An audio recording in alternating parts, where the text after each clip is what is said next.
Hey guys, it's Vicky, and today I'm here to share with you all the books that I read in the month of October. I read 9 things in October, so it was a pretty good month.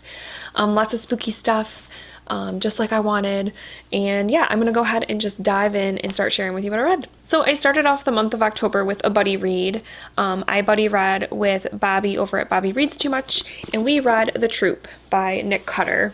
This was a perfect way to kick off like the spooky reading month. This is a book about this small group of boys, teenage boys, who are in a like a Boy Scout troop that go to this island to kind of do a camp out. And there's this parasitic worm virus that starts to attack them. And yeah, it gets pretty gnarly, guys. So I went into this feeling a little nervous because I am a bit squeamish, despite being a lover of horror.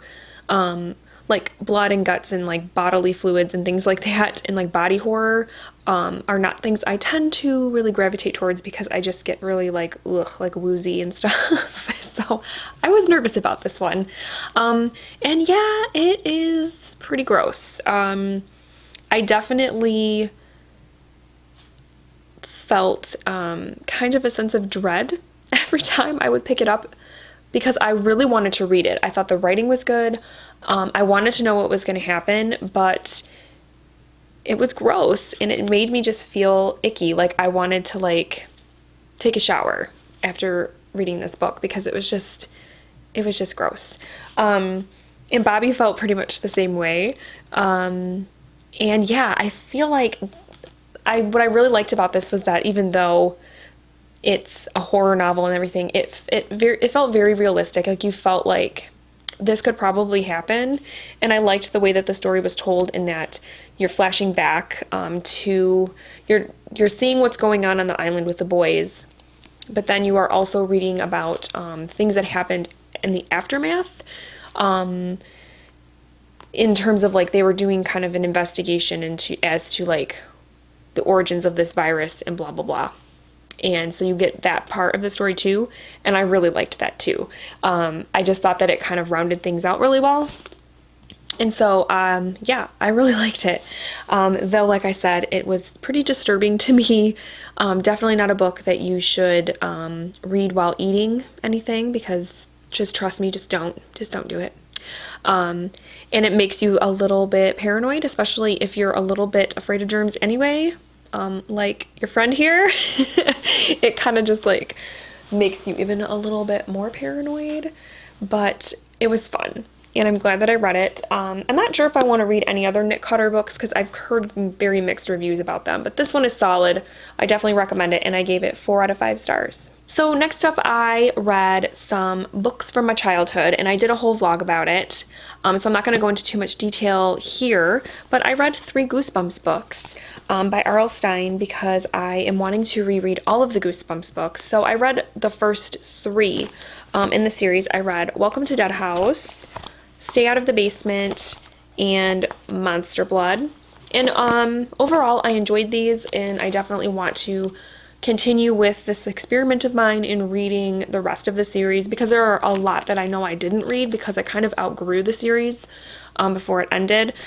So I want to go back and read them. And this kind of dipping my toes into them made me realize that I really do want to because I think that these books, despite being, what 25, 30 years old, some of them, that they are, I feel like they're still relevant. I feel like they stand the test of time in terms of like middle grade horror.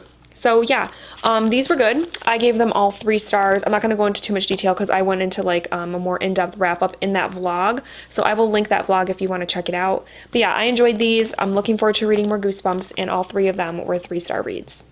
My next October read was a highly anticipated read for me, and I listened to it on audio, and that was The Institute by Stephen King. And this is his newest release, and I enjoyed it. Let me give you the synopsis first. So it's about a young kid named Luke who, in the middle of the night one night, he basically gets abducted by this group, and they kill his parents and take him to this weird school called the Institute. He has no idea why he's there or what their purpose is, other than that he and all of the other kids that are there have special abilities. They're either telepathic or telekinetic. So that's all we know going into the story.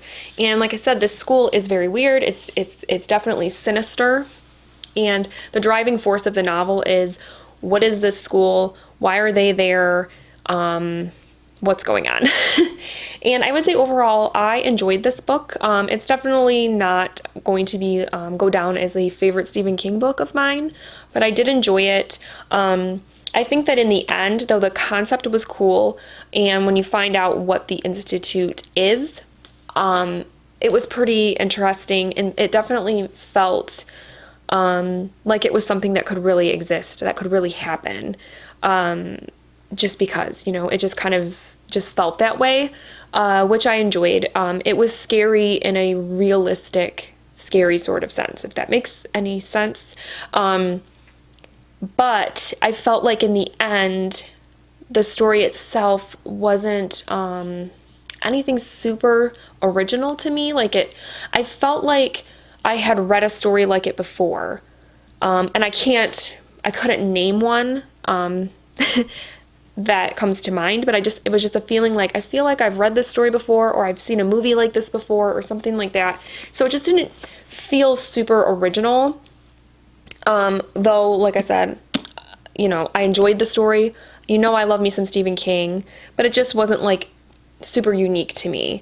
And the other thing was the format of the novel was a bit strange. Like I said, I listened to the audiobook, and it's probably like the first, gosh, I don't know, 150, I don't know how many pages, definitely like the first big chunk of the novel is centering around this other character. The first like 40 pages, I want to say, you meet this guy, and he has like nothing to do with with Luke or the Institute. And so when they started listening to the audiobook, I was like, am I listening to the right book? Like, what is this? This seems like it has nothing to do with the story. And then so you meet this character, and then he doesn't come back around for another like couple hundred pages. So I just thought it was kind of a weird format. And I actually watched an interview that Stephen King and Joe Hill did together, kind of like a little talk that they did, and he kind of talked about it a little bit there. And he was definitely like experimenting with format there. He definitely did it on purpose. And I have to say that I wasn't a huge fan of it, because it just was kind of confusing, I guess. I don't know. So overall, yeah, I enjoyed this. I would definitely recommend it to people because it is an enjoyable read. But like I said, the format's a little weird, and the story wasn't like super original in my opinion, so I gave it 3 stars. All right, and then the next couple books I read during Spookathon. So I vlogged that and did a wrap up in my vlog as well, so I'm not going to go into detail of these books, but I want to mention them just so you guys know. So I read during Spookathon, I read And the Trees Crept In by Dawn Kurtagich. I gave this 4 stars, really enjoyed it. It was almost a 5-star read, but I changed my mind, gave it 4. I read Beloved by Toni Morrison, listened to the audiobook of this, highly recommend the audiobook. Enjoyed this one as well and gave it 4 stars. And then I also read American Vampire Volume 1 by Scott Snyder, Stephen King, and Raphael Albuquerque, and I gave this one also 4 stars because it was really good, and I'm really looking forward to reading the rest of the volumes of this. So yeah, Spookathon was pretty successful. And like I said, I will link that vlog so you can check it out and see like my more in-depth thoughts about these 3 books. But yeah, all 3 of them were 4-star reads. All right, and then I finished out the month by reading another like anticipated book that I have been wanting to read for like well over a year, and it's one that I only heard about because of BookTube. When I first got on BookTube, I'd never heard of this book before, and when I started hearing lots of people rave about it, I was like, I need to read this book. And that book is Rebecca by Daphne du Maurier. This is a suspense novel. I initially went into it thinking it was a thriller, but I don't think so. I definitely think it's more of a suspense novel because there isn't really something you're trying to like figure out or solve. A lot of it is pretty much put on the table, and you're kind of just reading to figure out how everything's going to pan out, how everything's going to fall into place, kind of. For those of you that don't know what Rebecca is about, it's about a woman whom, by the way, we never know her name. She doesn't have a name, but she is working as kind of a companion for this old lady, and she's in Monte Carlo, and she meets this guy named Mr. De Winter. He's quite a bit older than her. They hit it off. Within a couple of weeks, she's married to him, and she goes back to his estate in England called Manderly.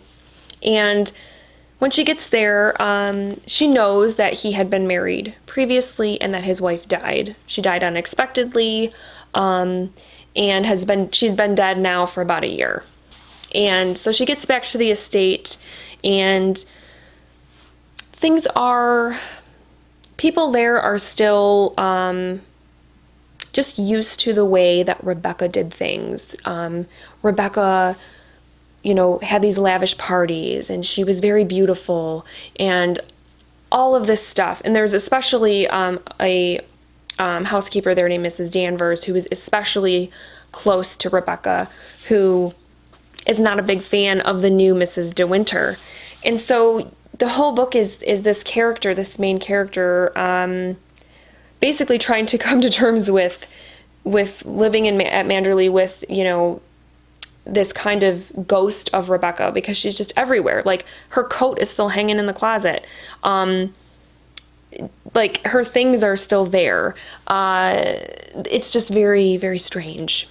And I ended up really enjoying this. Like, I almost gave it 5 stars, but then there were a couple little things that made me take it back to a 4. I definitely think, first of all, that the writing in this is really well done. I loved the setting. Manderly is one of those awesome places that you wish you could go to. And she did model it after a real place. I looked it up too, and I can't remember what it was called, but it is a real estate in England, and I can't remember what it was. If I remember to, I'll try to link it down below so you can read about it. But yeah, it's just this very gothic, isolated place, but it's also very beautiful. It's right on the water.